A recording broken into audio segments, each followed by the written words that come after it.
Assalamualaikum warahmatullahi wabarakatuh.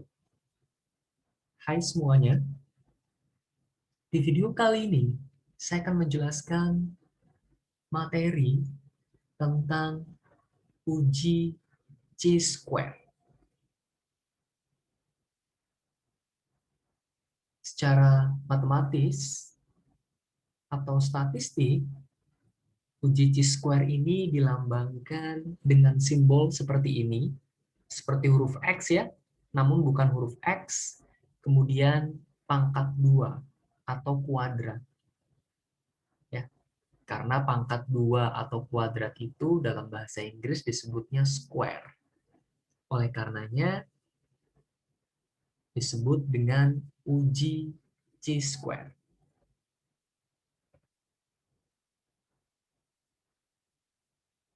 Apa sih kegunaan dari uji chi-square itu sendiri? Kegunaan dari uji chi-square adalah untuk menguji hubungan atau pengaruh dua variabel nominal.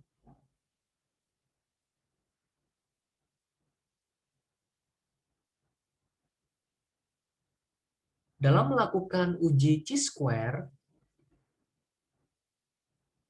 dapat dilakukan dengan cara membandingkan apakah frekuensi hasil observasi berbeda secara signifikan dengan frekuensi yang diharapkan dari model yang diasumsikan. Ya, jadi cukup jelas bahwa uji chi-square itu dapat kita lakukan dengan membandingkan apakah frekuensi hasil observasi sama atau beda secara signifikan dengan frekuensi harapan.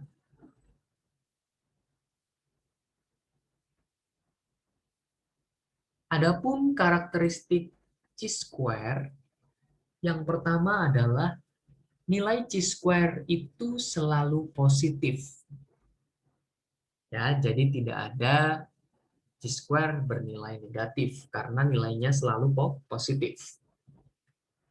Kemudian karakteristik yang kedua, kita mengenal chi-square tabel. Ya, nanti dalam menguji hipotesis yang bersifat chi-square ini, kita juga akan mengenal tabel chi-square, di mana pada tabel chi-square itu terdiri dari dua hal ya, dua poin penting. Yang pertama yakni ada degree of freedom atau derajat kebebasan, disimbolkan dengan DF, di mana derajat kebebasan pada chi-square rumusnya adalah DF sama dengan R dikurangi 1 dikali C dikurangi 1. Di mana R adalah banyaknya baris, C adalah banyaknya kolom. Jadi di tabel chi-square nanti kita akan melihat informasi DF-nya berapa. Sesuai dengan contoh kasus ya, atau contoh soal. Kemudian selain DF, di dalam tabel chi-square kita bisa melihat nilai PR ya. Apa itu PR? PR adalah probabilitas. Dalam pengujian hipotesis, kalau berkaitan dengan probabilitas, ini berarti terkait dengan tingkat signifikansi. Berapa persen tingkat signifikansi yang digunakan pada suatu penelitian misalnya. Ya, jadi pada tabel chi-square kita bisa melihat informasi DF dan juga PR atau probabilitas. Nah, nanti pertemuan antara DF dengan PR ini itu akan menunjukkan kepada kita berapa nilai tabel chi-square untuk suatu contoh kasus. Nanti kita akan lihat ya pada bagian berikutnya. Tahapan Dalam pengujian hipotesis untuk chi-square, ya, yang pertama adalah merumuskan hipotesis, di mana bunyi hipotesis nolnya atau H0-nya adalah tidak terdapat hubungan yang signifikan antara satu variabel dengan satu variabel yang lain. Ya. Jadi H0 ditandai dengan tidak terdapat hubungan yang signifikan antar satu variabel dengan variabel yang lain. Sedangkan bunyi hipotesis alternatif atau HA-nya adalah kebalikan dari H0 ya. Kalau H0 berbunyi tidak terdapat hubungan yang signifikan, maka HA berbunyi terdapat hubungan yang signifikan antara satu variabel dengan variabel yang lain.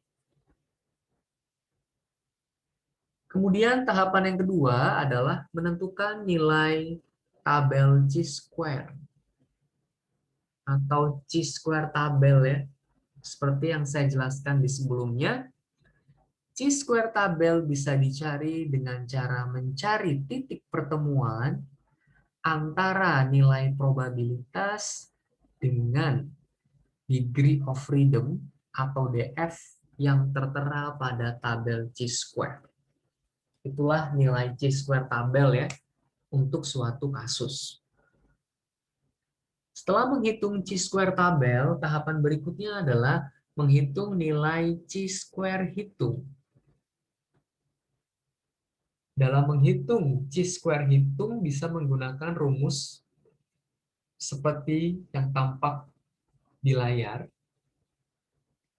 Rumus untuk menghitung chi-square hitung adalah sigma dari F0 dikurangi FE pangkat 2 dibagi dengan FE, di mana F0 adalah frekuensi observasi atau pengamatan, sedangkan FE adalah frekuensi expected ya.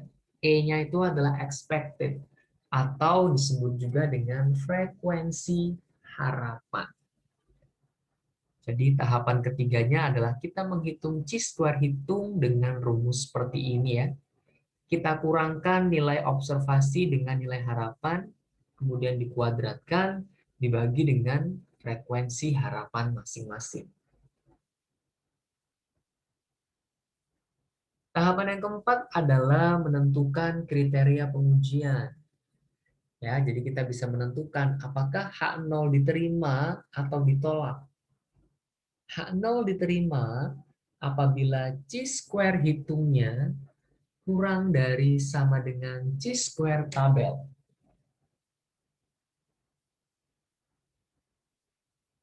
Namun, H0 ditolak apabila nilai chi-square hitungnya lebih besar dari chi-square tabel. Nah, jadi dalam menentukan kriteria pengujian pada tahapan keempat ini, kita membandingkan nilai chi-square hitung kita dengan chi-square tabelnya. Sehingga kita bisa memutuskan kapan H0 diterima dan kapan H0 ditolak. Setelah kita tahu H0-nya ditolak atau diterima, kita bisa membuat kesimpulan pada tahapan terakhir. Ya, ini adalah membuat kesimpulan atas pengujian hipotesis yang dilakukan.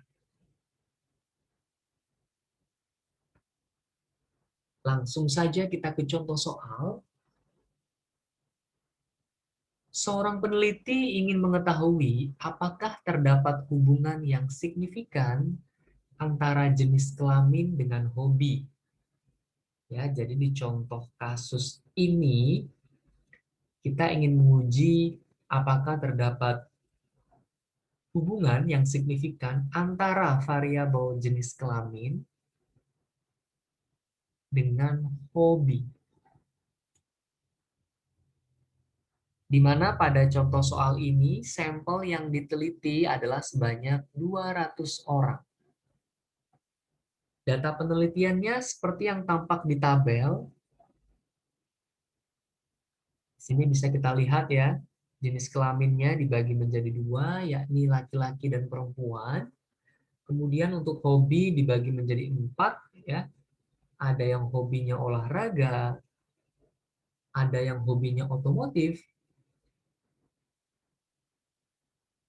ada yang hobinya shopping, ataupun hobinya adalah komputer, ya, mengotak-atik komputer. Di sini bisa kita lihat ya jumlah dari masing-masing nih. Jadi misalkan cara bacanya seperti ini. Untuk yang jenis kelamin laki-laki yang suka olahraga 27. Sedangkan untuk yang perempuan yang suka olahraga adalah 13. Maka totalnya 27 tambah 13 adalah 40. Jadi yang suka olahraga sebanyak 40 orang.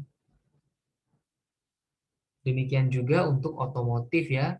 Untuk yang laki-lakinya 35, perempuannya 15, totalnya 50. Untuk yang shopping, yang laki-lakinya 33, perempuannya 27, sehingga totalnya 60. Kemudian untuk yang komputer, laki-lakinya 25, perempuannya 25, sehingga totalnya 50. Oke, ini total dari hobi yang ada. Kalau kita jumlahkan dari kiri ke kanan, ini adalah total untuk jenis kelamin ya. Jadi yang laki-laki totalnya 120, sedangkan yang perempuan totalnya adalah 80. 120 tambah 80, maka totalnya adalah 200 sampel. Sama dengan di soal ya, bahwa sampel yang diteliti adalah 200 orang. Pertanyaannya adalah, lakukan pengujian, ya, pengujian hipotesis, apakah terdapat hubungan yang signifikan antara jenis kelamin dengan hobi.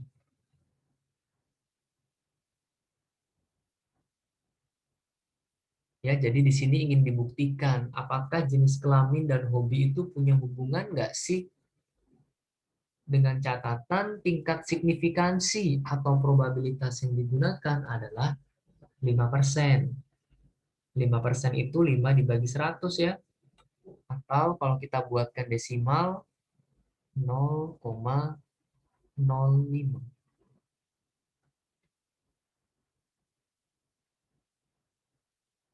Oke, jadi pada contoh soal ini nanti kita akan menguji hipotesisnya ya, dari tahapan 1 sampai tahapan kelima yang tadi, untuk membuat kesimpulan.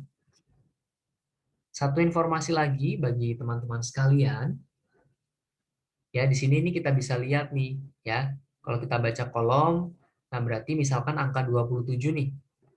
Angka 27 ini berarti kodenya adalah dia terdapat pada baris 1, kolom 1. Ya. Untuk yang angka 35, ini berarti adalah baris 1, kolom 2. Ya.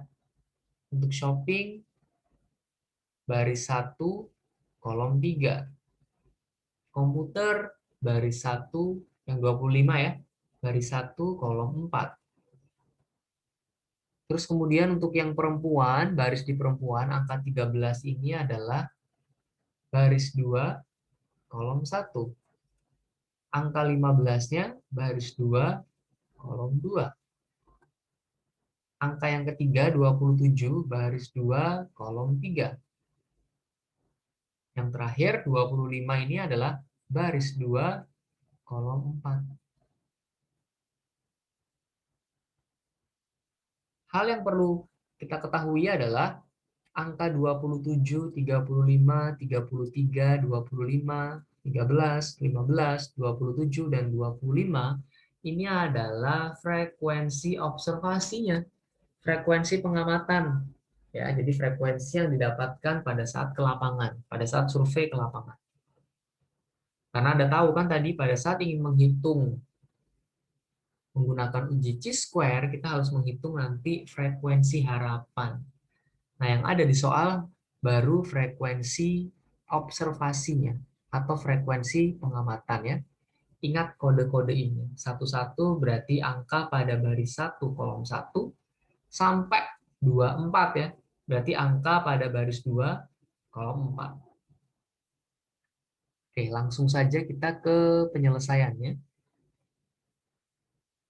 Tahapan yang pertama tadi adalah merumuskan hipotesis ya. Kita membuat H0 dan HA-nya.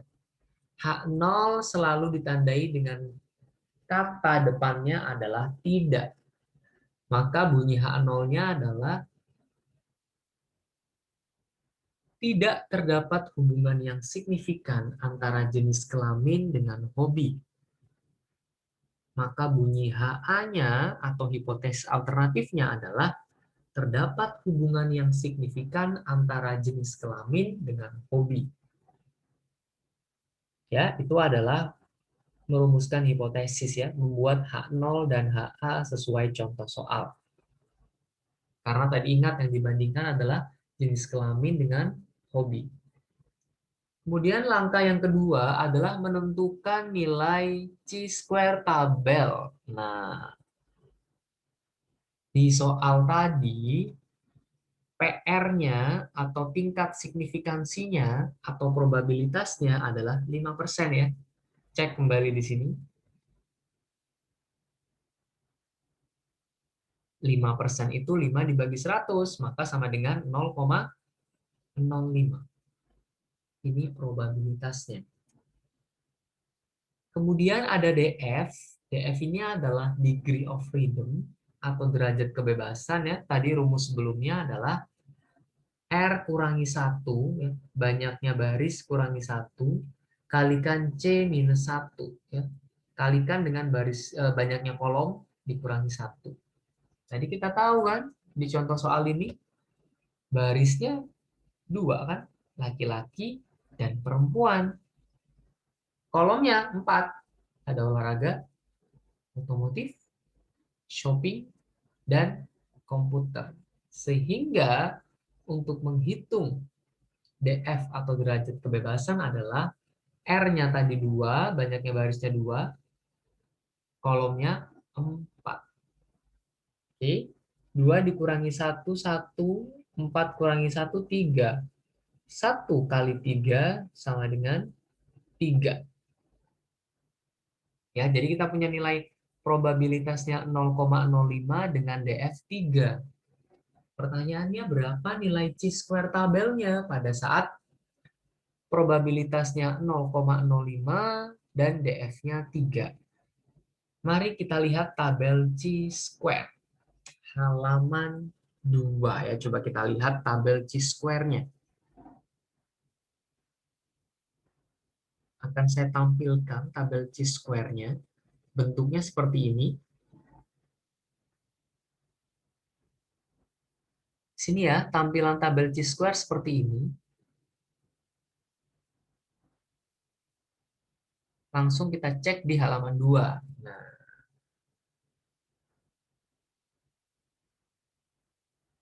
perhatikan di sini.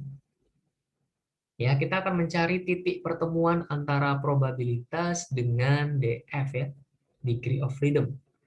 Tadi di soal disebutkan bahwa nilai PR atau probabilitasnya adalah 0,05. Oke, probabilitasnya 0,05. DF-nya adalah 3. Ya. Maka kita cari nih pertemuan antara PR-nya 0,05 dan DF-nya 3. Kita cari titik pertemuannya. Maka disinilah chi-square tabelnya, yakni pada angka 7,815 ya. Kalau saya bulatkan 3 angka, 7,815. Ini pertemuan antara probabilitasnya 0,05 dan DF-nya 3. Jadi nilai tabel chi-square-nya 7,815.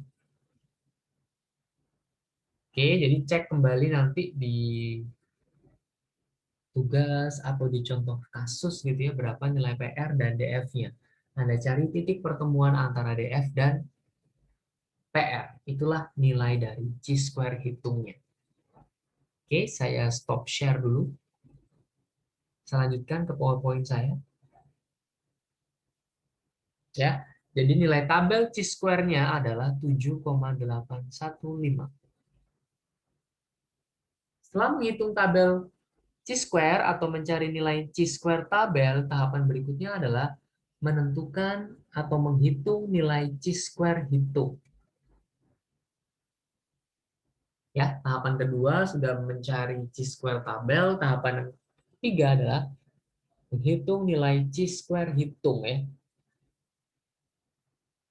Dalam menghitung nilai chi-square hitung ya, kita menghitung frekuensi harapan terlebih dahulu ya, atau FE.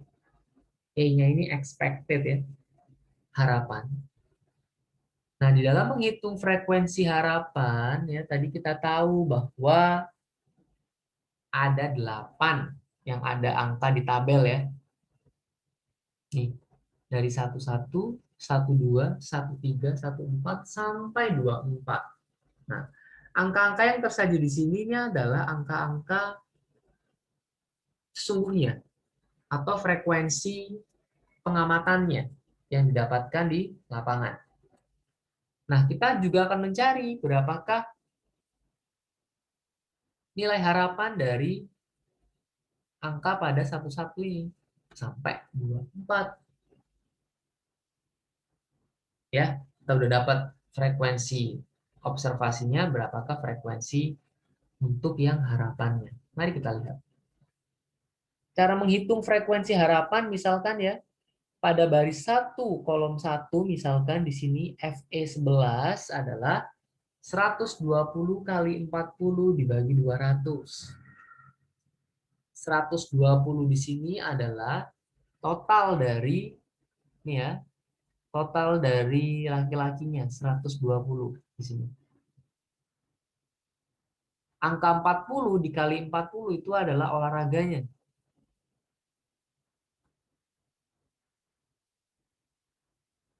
Kemudian dibagi dengan total keseluruhan ya, total sampelnya, yakni 200.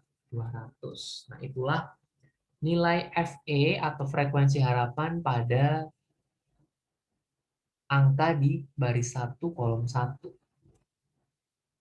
Bagaimana kalau saya ingin menghitung yang FE12, Pak? Ya mudah. Maka 120 kalikan 50 bagi 200. Untuk 13 ya 120 kalikan 60 dibagi 200 ya, sampai pada baris 2 kolom 4. Ya, cara mencarinya frekuensi harapan adalah 80 kalikan 50 bagi 100.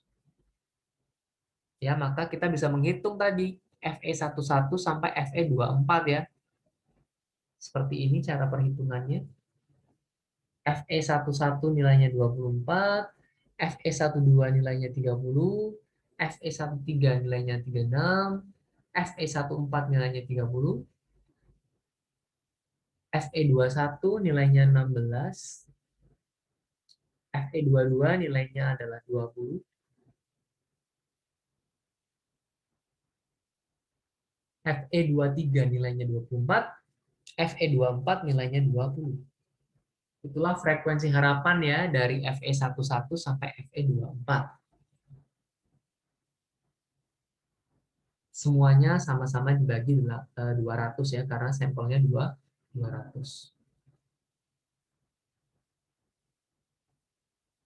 Nah, lalu bagaimana tahapan menghitung nilai hitungnya? Nah, angka-angka yang Anda hitung barusan, yang kita hitung barusan, frekuensi harapan itu muncul di sini. Ini FE ya. Ini juga FE, FE, FE, ada 8 kan tadi ya.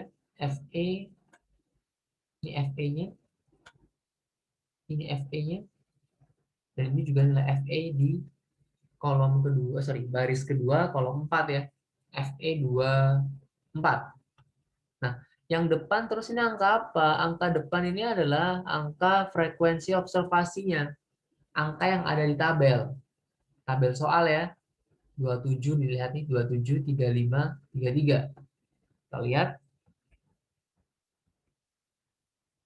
Nih, 27. 35, 33, dan seterusnya ya. Jadi ada 8 kelompok pada contoh kasus ini.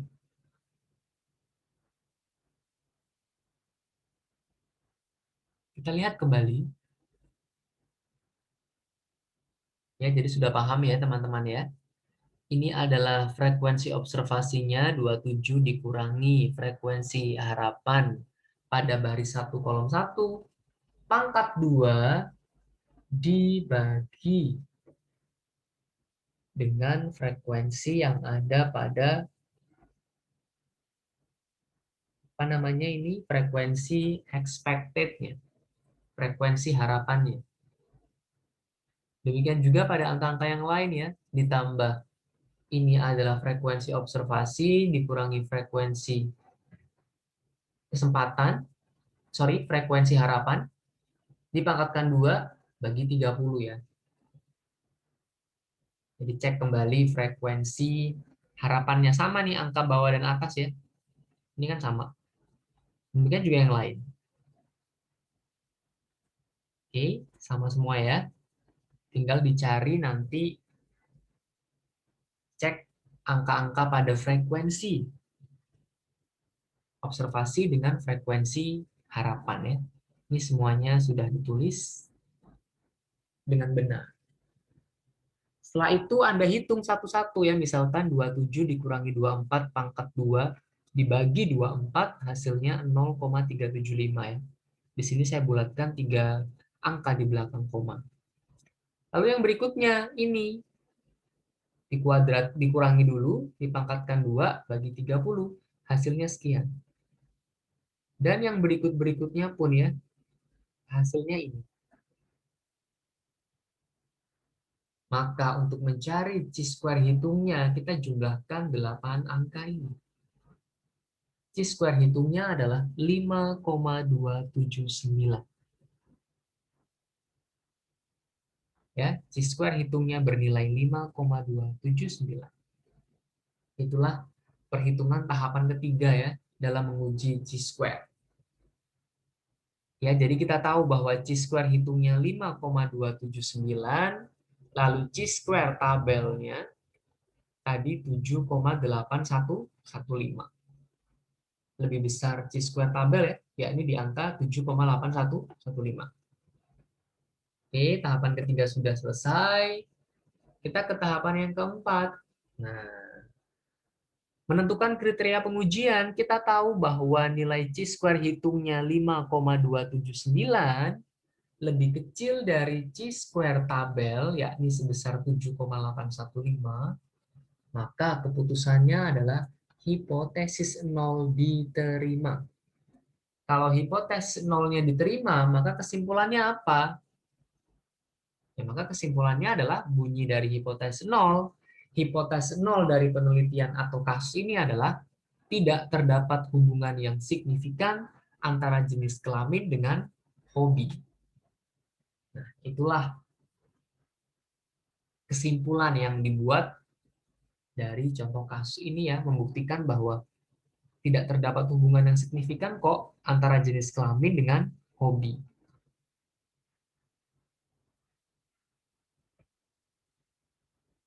Demikian materi yang dapat saya sampaikan terkait dengan uji chi-square. Semoga materi ini dapat dipahami dengan baik. Sampai jumpa pada video-video berikutnya. Wassalamualaikum warahmatullahi wabarakatuh.